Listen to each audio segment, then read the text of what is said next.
Sure does, Commander. You know, I forget your name sometimes, so we'll just go with Commander.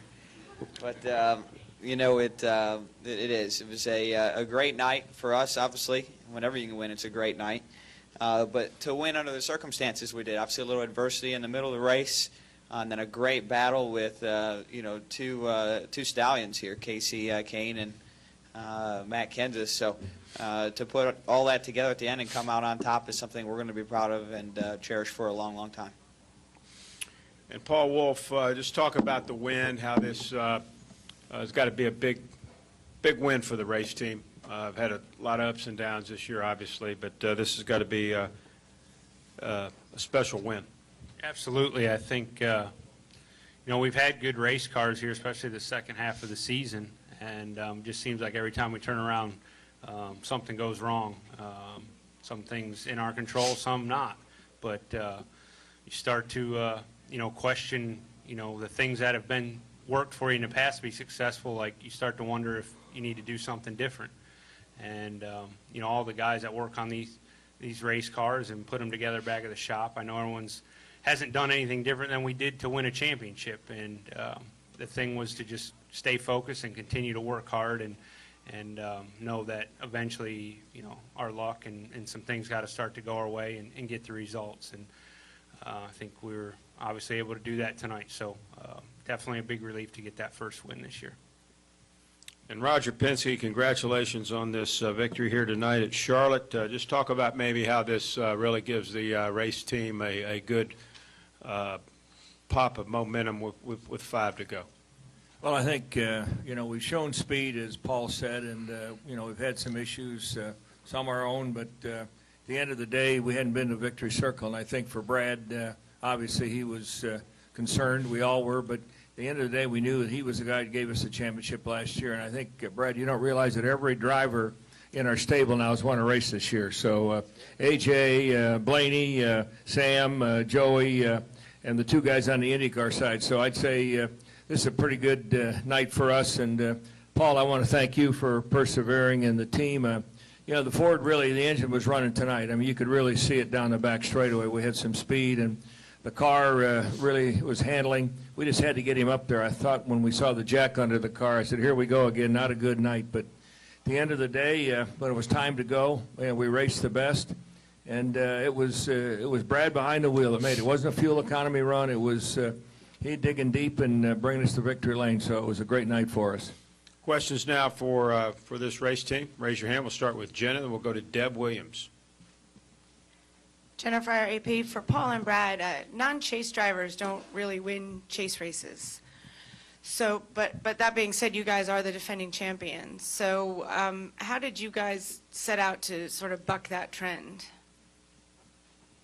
I never thought we couldn't.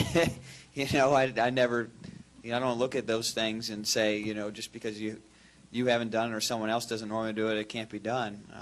You know, that's just setting yourself up for failure. You know, the perception is, and rightfully so, that the guys that are in the chase are, you know, the cream of the crop. And that's how obviously they would make it in the chase, and they should win races and probably, you know, sweep the chase. But this is a very good team. You know, some circumstances, like Paul said, under our control didn't go our way, and we didn't execute with, and some not under our control. But along the way, all season long, we've had the speed. We've had what we need to be a championship team. We just haven't put them all together. All the pieces haven't come together on the nights that count, and they, you know, for the most part, did tonight. I feel like Paul said, we've had the speed in our cars. You know, there's been weeks where we've had the execution, not as many as we want, but we haven't always had those pieces together. And then there's been weeks where we've had the speed and the execution. We've just had some rotten luck. You know, with, you know, Atlanta comes to mind, and I think the spring Loudon race, I thought we could have won that race, and the yellows won against us, or Daytona with the cautions, and Phoenix with the cautions. You know, it's just been kind of one of those races where you say, or one of those years, how much more can they throw at you? And I think we ran out of things for them to throw at us tonight with the jack and still find a way to win. So that was, you know, very special. Yeah, I mean, I agree, and I think, you know, the fact that we weren't in the chase, I don't think had anything to do with the speed in our race cars and the capability. anybody on the team. I think we've shown that, over the last year and a half that we were capable of winning a championship and doing the things that it takes to do that. Things didn't go our way, and we didn't make the chase, but that didn't mean we didn't have the speed. So to be able to win a race during the chase doesn't, I don't think should be a big surprise. Let's go to Deb, and then we'll go up front here to Tom and then Bob. Go ahead, Deb. Deb Williams, RacingToday.com. This is for Paul and Brad, or Roger, if you want to chime in too. In regards to the two-tire, four-tire decision, just to bear a little bit of history, 1994 it came to a two-tire, four-tire. Rusty was driving the two-car then. The crew chief went with four tires. They went with four. Jeff Gordon went with two, won his first race. This time you went with four, and Casey went with two. Please address the thought process there, track position versus going with the four tires. I wanted four, and I wasn't leaving until he put lefts on it. Well, I didn't tell him that part. If he wouldn't have put four on, I was going to yell and scream like a little kid. I think going into the race, we kind of, in our pre-race talk, we kind of have a plan and know, what we feel like we want to do in different situations. And, especially down to the end there, the guys that already have, the track position, they're not going to want to give it up. So, they're going to most likely do the two-tire. So for us to beat them, or to have a better shot at beating them, you need to do something a little different. And with not many cars on the lead lap, for me, I thought it was a pretty easy call to take four tires at that point. I knew our car had speed in it. We showed that. It took us a while to get there. We had the issues on pit road that set us back, but we slowly worked our way towards the front, and kind of having that last caution there at the end just kind of reset it for us and gave us the opportunity to get in victory lane. Tom, and then over here to Nate, and then Bob. Hi, Brad. Tom Jensen, FoxSports.com. Congratulations. Last year in your championship run, you talked a lot about it, how the history of the sport means a lot to you. What does it mean to win at Charlotte? Well, winning in Charlotte is important for a lot of reasons, but the most important one is you look at your team and the people that travel on the road. This is a bit of a traveling circus, 38 weeks a year, and there's a lot of sacrifices that are made for those people to travel so much. That's not even counting the testing and other demands that there might be. So those guys spend a lot of time away from their friends and family and make sacrifices to essentially make me a hero, and that's not something that's lost on me. So when they have the opportunity to come to Charlotte and bring their family and friends and kind of showcase what they do, and then you combine that with success, I think it really validates to them some of those sacrifices they made, or whether it's missing their kid's soccer game or whatnot, and it's something very special for them. So, to me, when I'm going to look back at tonight, I'm going to look back at the victory lane photos that you're in and that have your shop guys or your road guys, and they're there with their mom, dad, or son or daughter, wife, whatever it might be, and know that those moments mean a lot to them. So that's the most significant thing to me about winning in Charlotte, and why it's always very, very special, because it's more about giving back to them in a way, and hopefully my guys really enjoyed it.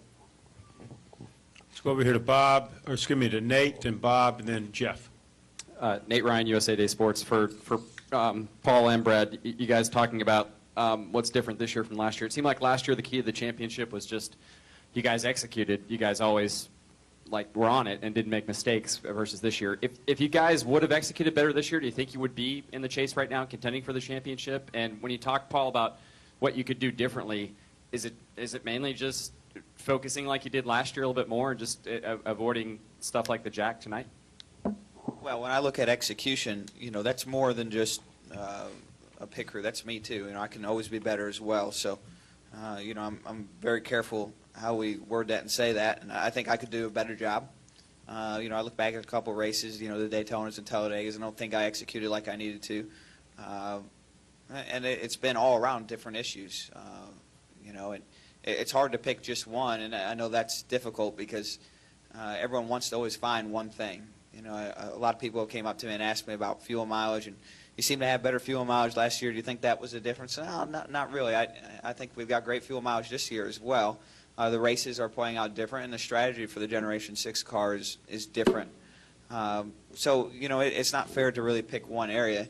But obviously, if we would have executed better, yeah, I do feel like we'd be in the chase. But, we can't look back. We got to look forward. We won here today, and I want to win every other race left in this season, and I want to win next year.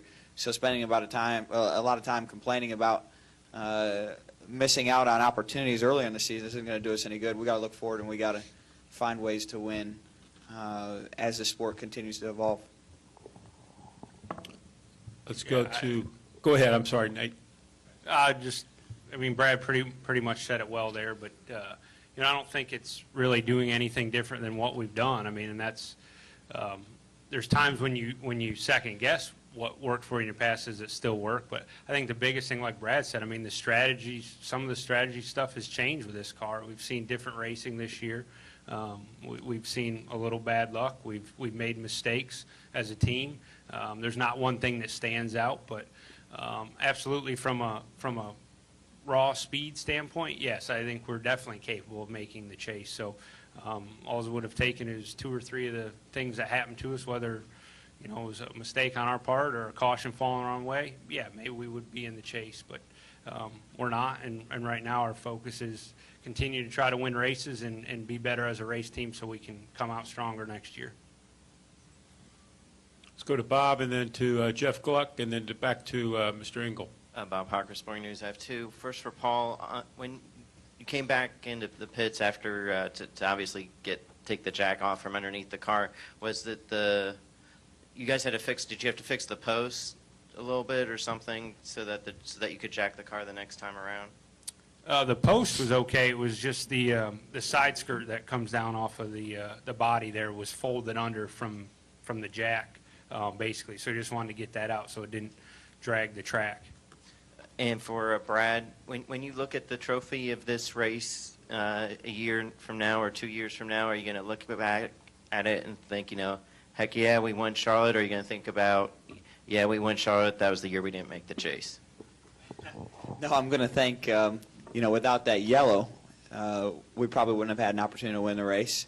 But last year, without the yellow that came out, we probably would have won the race. And it's funny how that works. And I was thinking that as I was pulling in Victory Lane, how we had a dominant car here last fall of last year, 2012. And, the yellows just played against us, and we didn't get an opportunity to really capitalize on it. And this year, we had an excellent car as well. And we caught a little bit of a break with the yellow. So it's funny how those things come around sometimes. And either way, we got to win, and that's what I'm going to think about. Go ahead, Jeff, then we'll go to Mr. Engel, and then we'll go upstairs. Jeff Gluck from USA Today. Brad, you obviously have a talent for riling people up at times with your words, and you had plenty of opportunity to do that both after you won the championship and even early this year. And when you didn't make the chase and kind of through some of the frustration you've had this year, it seemed like some people took pleasure in that. I think about Gil Martin's tweet after Richmond. So as you've had to deal with that this year, how have you dealt with that? Has it humbled you? Has it fired you up more to see people kind of taking pleasure and you not doing as well this year? And how have you handled the frustration? Well, in a competitive environment like racing is, there's always going to be people that root against you. No matter what you're doing, it's actually a little bit of a thrill in a way when you can step back and really appreciate it. In the moment, it kind of sucks, when your sister goes on stage and, introduces you, and there's always that one loud, annoying guy that boos you and 3 or 4 people that cheer or whatever it might be. In the moment, that's not really all that much fun, but when you get back home or when you think about it in a grander scheme and, big picture, I guess you would say, you realize what that means. You realize that, there's the one guy that, is a great fan of somebody else, and he knows you're a threat and is going to take pleasure in you not succeeding because he knows it's just a better opportunity for his guy to succeed. So I think you have to see those things big picture, and it's hard to do in the moment. But as I look back at it, certainly I want to be cheered, and I want people to be excited when I win. But I also know that the reality is you're never going to have everybody that likes you. And I think that when you try so hard to make everyone like you and to be everything to everyone, you end up being no one to anyone. So it's just something that's not possible, and you have to move on and accept it. And, yes, there's going to be people that take pleasure in our failures, but there's also a lot of people that take pleasure in our successes. And I'm not going to reward those that take the pleasure in our failures. I'm going to enjoy the success with those that enjoy it like I do. Let's go back to back there to Greg. This is kind of an add-on to Mr. Gluck's question, but I was interested to know, through all this, missing the chase and all the bad, what's kept Brad going? I mean, what's been your motivation to? Because I mean, it can be not only a humbling experience, but something that could just run you into the ground. But yet you've continued to be positive, and now you're back winning again. What's kept you going through all this adversity, especially this year? Yeah, I mean, that's actually a really great question. I think that when I look at Roger and putting together the 22 nationwide team, the success we've had over there, that reinstills confidence, I should say, in myself. I think I look at some other things that have happened. The truck team runs really well. That makes me feel good. And I know, too, in the back of my mind that we've had strong runs with this car and with this team, and we just haven't, finished it off. And when you look back on the weekend, and I get all these fancy graphs and things, and you see them and you read them and say, all right, we were the fastest car at this point in a race, and we were really strong in this category or that category. And you see those things, those categories are different week to week, and you see that you're really good in each category, but on different weeks and never all together. It's there. You just got to put it all together. It's like this great jigsaw puzzle, and you start to make progress on it. And yeah, am I frustrated that it didn't come all together? Absolutely, but you start to see hope, and I've seen hope the whole year. But I think the relationships that we have together with all three of us here, Roger and myself and Paul, is really important to me and has helped a lot as well. Let's go to press box, and then we'll come down for a couple down here. Go ahead, press box. Lee Spencer, Fox Sports. Brad, have you gotten the tank yet? No, but I might have a little more funding to go get one now. So I guess that's good, right? I got to win a couple more this year, Lee. And for Paul, you mentioned on the radio that you felt, you at least hoped that you had turned the corner. Is part of your, trying to get back on track, was it that much of a challenge to make the transition from Dodge to Ford this season? I mean, did that have anything to do with it, or is there anything specifically that you can point to that has been more challenging? No, I don't look at the transition from Dodge to Ford like. I think that's gone really smooth. Those guys have supported us real well. I think, just changing to the Gen 6 car is more of a challenge than switching manufacturers in my eyes. And, like I said, we've had speed. We had great cars to start the season off. We were in position to win a bunch of races there, the first handful of races, and thought things were going well. And then we just lost some momentum. And like Brad said, a lot of the strategy and the way these races play out definitely changed a little bit from what it was with the old car. And then, it seems like we definitely didn't have the speed in our cars maybe through the middle part of the season, but I feel like here the last part of the season we've been kind of back to having the good speed. We just haven't been able to execute. And, obviously tonight wasn't an easy night for us, but with a fast race car and Brad doing a great job and staying focused all night, we were able to overcome the issues on pit road and get that first win. Another one in the press box. Go ahead. Jim Utter, Charlotte Observer. Brad, after the race in Victory Lane, you said there are a handful of guys you can't race hard with in this deal because they freak out. I'm not asking you to name names unless you care to, but I was just curious as why you think that is. No, I just think it's a compliment to Casey and to Matt. You know, Casey and Matt race the way I think this sport should be done, and I think we put on a show today. I hope the fans enjoyed it. I obviously enjoyed it winning, but when I look back at this race, and Bob asked this question earlier, when I look back at this race, part of what I'm going to remember is obviously the side-by-side battle for the win in the closing laps. And that's so important to this sport. You know, that's our overtime finish. That's our, you know, marquee moments. That's our fourth quarter final drive touchdown for a win. It's being able to make a pass for the lead in the closing laps. And to do that, it takes a level of respect between drivers. And that particular group, Matt and Casey, they have that. And I have that with them. And that's why it's so rewarding to race with them and to win a race like this. Follow up? Spencer, Fox Sports, could that be the answer to your 100%? I mean, you know, if we really get down to the essence of that and put all the other BS aside, could that be, you know, what we're truly looking for? Is that what might lead to these what I call game 6, not game 7, but kind of moments in racing and you know, not just a bunch of people bitching and riding around? Yeah, you know, I think it's really healthy for the sport, in my opinion, to have last lap, last segment, whatever you want to call it. I know it wasn't the last lap, but it was the last, you know, half dozen or so battles for the win. I think that's the kind of drama our sport needs, and that's something that I'm proud to be a part of. The rest of it I don't think is as productive, but that was, to me, what I look back on and think of as great races, whether I'm a part of it or not. So it's something I'm, you know, just proud of because it kind of fits my code of racing. Hard racing, fair racing, for the lead, for the win when it counts at the end. Go ahead to the right, Stan. Stan Creekmore with RPMTonight.com. The question is actually for Roger.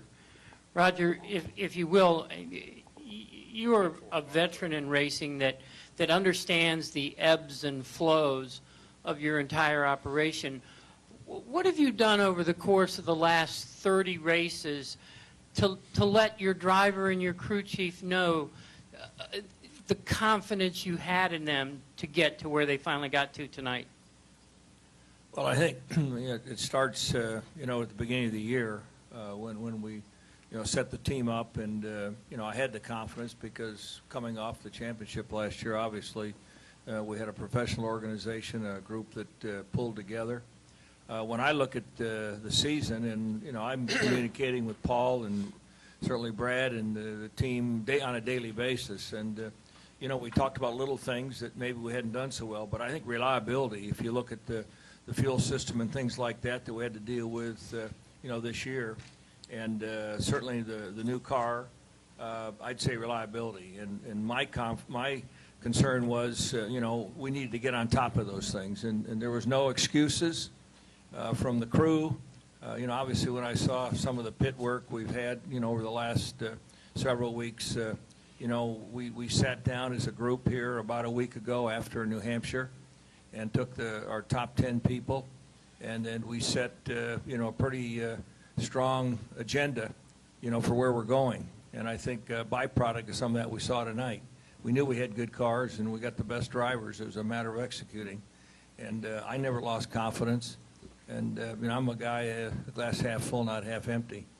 And I wanted to see Brad get a win. He didn't want to go through this season after being the champion. You saw when Tony Stewart got his win here before he had his accident, how much it meant to him. And I think I've seen that in the past. But, you know, we did get Joey in the chase. That was a, you know, big, hard run. And if Brad would have had the reliability here at the end, he'd have been in too. But to me, you know, Kyle Busch didn't get in last year. I think Gordon didn't get in 1 year. So you got some great drivers sometimes that don't make it. That doesn't mean that they've lost anything. It's just the way that it works out. This is a very competitive sport. You know, every aspect of it is. And at the end of the day, you have some winners and losers. Tonight we were a winner. Let's go back to young lady back in the back. Raise your hand. We'll get you the mic. Then we'll come up to Mike, and then we'll finish with Jay. For Brad and Paul, if you want to chime in, Kelly Crandall from Popular Speed, back here in the back. You've talked about what kept you going throughout this season, but what about from a mental aspect? The deeper you go into the year, missing the chase, everything that could go wrong seemingly has gone wrong, from mistakes, even tonight. So from a mental aspect, some drivers talk about losing confidence. Was there anything for you through the year that you thought about, or where was your mind at? And then to follow up from that, what's the relief now that you won't go winless coming off of the championship? Well, first off, I've read your articles before, and I never knew who you were, so now I know who Kelly Crandall is, but nice to meet you. I mean, obviously it's a relief, because you're right, going into the off-season and having to answer those questions, not just from the media, but those questions come up from yourself. They're not fun. They're not fun at all. But now we obviously don't have to do that. And, when the moment came where it was obvious we didn't make the chase, which, by the way, wasn't until about 50 to go at Richmond, from that moment on, I looked forward. I didn't look back. And I don't look back unless someone asks me to look back. Like I said, it's not productive. But obviously, you still need to have success and carry some momentum into the next season. And I think that's what we did today. And that's, like I said, the monkey that we got off our back, so to speak. But I do think this is a really key moment for us. This is not as big a clutch win as it would be if we had won Richmond, but still a clutch win for us in a very important scenario in front of all the hometown guys. And, we had a lot of sponsors, a lot of people here tonight, a lot of team guys here tonight, their families, like I said earlier. And to be able to win in front of them. The boss is here, too. I forgot about that part. I got to win in front of him. But that's important, and we showcase that we're capable of getting that done if we all just put it together when it counts. Final two questions. We'll go front row with Mike and then finish with Jay. Mike Neff from FrontStretch.com. This one's for Paul. You mentioned that the hardest part of this year has been the adaptation to the Gen 6 car. And obviously tonight speaks to the fact that you're finally getting on top of it. But there's discussion, there's a test tomorrow, there's some other things that NASCAR's talking about, possibly changing the car. They said they were going to leave it alone early in the year, but obviously going into next year, they're probably going to make some tweaks. When you are obviously behind some of the other organizations as far as getting a handle on this car, how frustrating is it to you to know that they're probably going to be changing this car and you haven't totally figured it out yet at this point? Well, I mean, I wouldn't say we were much far behind from some of the other teams. I think we haven't executed, but as far as just figuring out the speed in the cars, I don't think we're very far off on that. It was a challenge for us, but I feel like as a company, we've done a good job at adapting to the new car and having speed. I mean, obviously with the 22 group making the chase and getting a win, I mean, they've shown great speed, and we have as well. So I feel good about that. And, you just got to continue to work hard. We're going to do this test Monday and, be ready for whatever they throw at us and be able to adapt. I mean, that's what it's all about. And the sport changes so fast, and you have to have great people in place that can continue to move forward and find ways with new rules to get a jump on the competition. Final question. Go ahead, Jay, all the way in the back.